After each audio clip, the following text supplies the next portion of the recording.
What exactly is Crosshair not telling us? We know that in the most recent episodes of the Bad Batch, Crosshair said that he was not just a prisoner on Tantus, but that Hemlock was trying to make him into one of those clone assassins we saw earlier in the series. However, when Echo was questioning him about Tantus, he never said anything about clone assassins. It was only when Omega told Rex that she wanted to bring the other clones back from Tantus is where Crosshair finally brought it up. This might be a reference to the first episode of the season when Crosshair tells Omega, "Not every clone is your ally," which means he was referring to the clone assassins in the beginning of the season. When they walked into the room where the assassin was at, the clone recognized Crosshair instantly. Crosshair told them that they needed to leave, but not because the clone was a threat, but because he didn't want the clone filling their heads with information about Crosshair that may or may not be accurate.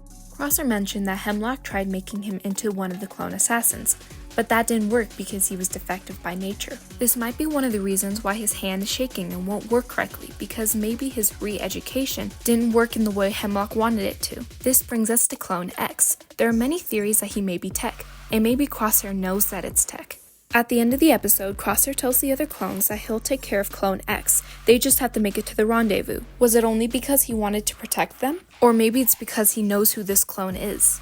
Maybe he wants to get rid of the clone before anyone else finds out who he is. Because if the clone is tech and Crosshair knows it, he wouldn't want anyone else to find out. This might be because there might not be a way to bring tech back. It's possible that Crosshair knows that there's no more tech. There's just a crazy assassin in tech's body. But if the batch finds out that Clone X is tech, they won't care whether he's mind-controlled or might not be able to come back. They'll do whatever they can to save him. Perhaps that's why Crosshair was so willing to fight him alone. Just because he doesn't want the rest of the team to know. And if he can get rid of him now, they'll never find out.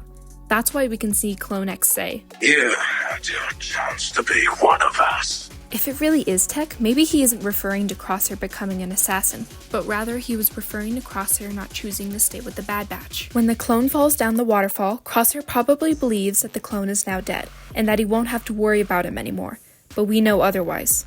That's why in a future episode we might see Crosshair reveal the truth to his teammates about the assassin being tech, and risk them being terribly angry with him if they find out. What do you think? Could Clone X be tech? Could Crosshair know if he is?